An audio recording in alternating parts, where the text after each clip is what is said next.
With a K review. It's VIC? No, it's with a K. Oh. So ever since the first trailers for Spider-Man Homecoming, I've been anxious. I've been really anxious to see this movie. Guardians of the Galaxy, Justice League later this year, and this movie are like my top 3 movies that I really wanted to see. And I was hoping a lot of things for all those 3 movies. I wanted them to have good characters, I wanted them to have good action, I wanted to have them good plots, and for everything that I was worried about with Tom Holland playing Spider-Man, it was really all taken care of in Civil War. He did an amazing cameo in that movie. In fact, he was like the one part of Civil War that I wish would have lasted a lot longer.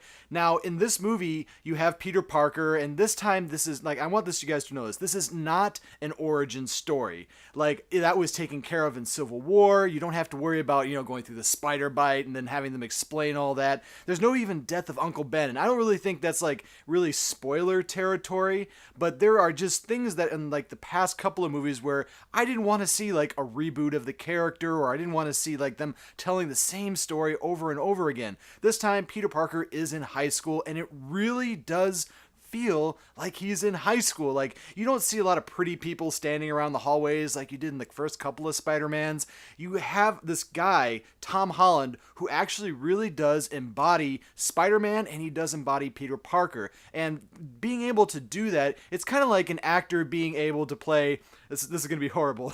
It's actually like an actor who can play Batman. He can do a good Bruce Wayne, and he can do a good Batman. It's hard to balance those things out, especially with Spider-Man, because you not only have to look the part, but you have to kind of be the part when you're not Spider-Man. And Tom Holland does a really great job. In all the trailers, I bought that he was Spider-Man. I bought that he was Peter Parker.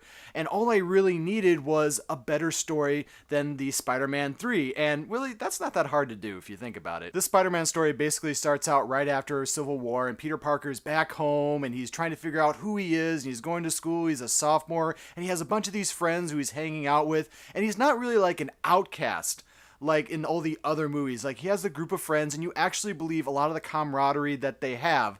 Now, the only real thing that was different, there were 2 things that were really different in this movie, and a lot of it had to do with the plot, and a lot of it had to do with the love story. Because I was so used to the other Spider-Man movies where their plots like really do revolve around one thing that's really kind of like to destroy the whole city, and Spider-Man kind of uses the whole city to his advantage, and he's web-slinging all around and everything like that. That is the part where I kind of enjoyed that. I really do enjoy the, it's going to kill everybody, it's going to just vaporize everything. But in this story, it's not like that. A lot of this takes place in Queens, and you see Spider-Man, and he's really not like, he's using buildings to like get around, but he's also like running on the ground a lot. And honestly, that's one of the things that I really did like, because you always see Spider-Man always being able to hook onto a building or something and always flying around. This time, they actually kind of grounded Spider-Man. He's like having to deal with like more of reality, which is a guy jumping around with web shooters. Is not really reality, but actually really does help, because it makes me kind of feel like he's more in a real situation. He's actually having to go through things like running out of the webbing. It's not, webbing that just comes out, Mr. Maguire. The actual entire focus of the movie is on Peter and how he's dealing with having to be Spider-Man, and how he's being really affected while he's trying to go through high school. Now, the other thing that I really do enjoy about every Spider-Man movie is the villains. Like, Spider-Man villains are fun. Like, I really enjoy, like Kingpin. I really enjoyed the Vulture in this, played by Michael Keaton. Michael Keaton in all the trailers looked amazing as the Vulture. I really liked the Vulture costume. It was actually really terrifying. Like, there were a few points in this movie where Michael Keaton actually scared the crap out of me. There's the one scene, and I'm just gonna put it up here right now. Like, I won't say what happened in the scene, but that scene was intense. Like, only an actor like Michael Keaton really made me scared of Michael Keaton. I don't know if that made sense, but I think it did. And with scenes like that, and also the action scenes were incredibly well done in this movie. Now, there's stuff that's done at night, especially when the Vulture's flying really high and in the air. Like, it kind of seems a little blurry, but I don't think it was bad, but I think it could have been done just a little bit better throughout the entire movie. But in general, I really loved all of the action in the movie. Peter Parker's suit is amazing. I know there are a lot of things about, James Garfield and the first one and all the other suits that Spider-Man has worn, but his suit in this movie, I loved it. I like the bright colors. It makes it seem more fun. It makes it seem more just kind of like he's young and he has this, a young looking suit, and it just makes it that much cooler. However, there were a couple of things in the movie that I didn't like. Like, there were a lot of things with the Vulture and what he was doing and how he was trying to get all the alien parts and was able to build stuff. Now, that is cool. I love that aspect of the movie. They were directly working off the first invasion in the Avengers movie and how all that stuff worked in with that.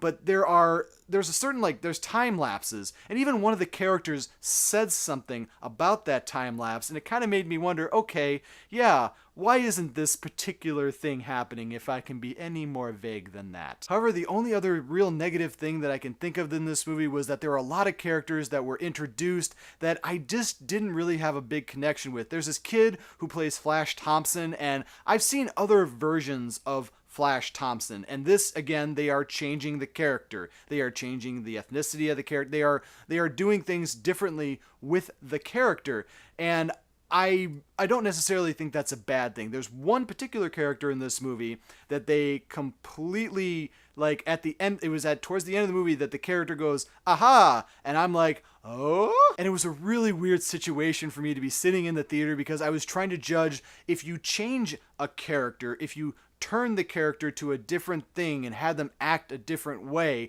does that still make them the character? And the answer to that is, I don't know. It's just like when they do something like that with a character, you can either accept it or you can go, oh my god, that's dumb. But in this movie, I accepted a lot of things from all the different characters. Even though Flash Thompson was different, even though the love interest and things were changed a little bit in the movie, I'm glad that they kept Peter Parker and Spider-Man at his core. They made him believable in all the different cases in this movie. And even the plot, there's a great fight at the end, but it's important that the plot goes along and that it kind of keeps going. This is like a 2-hour movie to where I didn't really feel like that there was laboring. Like, it had good pacing throughout the entire movie, and all the characters worked with each other. And I thought that for this director, having only done indie movies, he did an amazing job.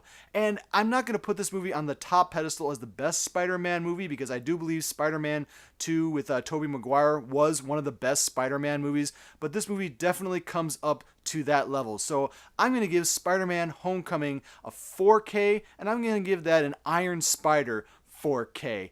And you guys need to go see this in theaters. When it comes out on the box, make sure to rent it. And when this comes up on your streaming services, make sure to put this in number 1, because honestly, guys, Spider-Man has come home to Marvel, and it is Spider-Man. I loved it. Please go see this movie. And yeah, thanks guys for watching my review. I really do appreciate all the viewers and subscribers that I do have. Make sure to give me a whacked out comment below and let me know what is your favorite Spider-Man movie and what is your favorite Spider-Man series. And who did you like better? Did you like Tobey Maguire as Spider-Man, or did you like James Garfield as Spider-Man? Let me know in the comments below. And yeah, never forget, if you don't like what you're watching, you can always turn it off. But thanks for coming back and seeing me.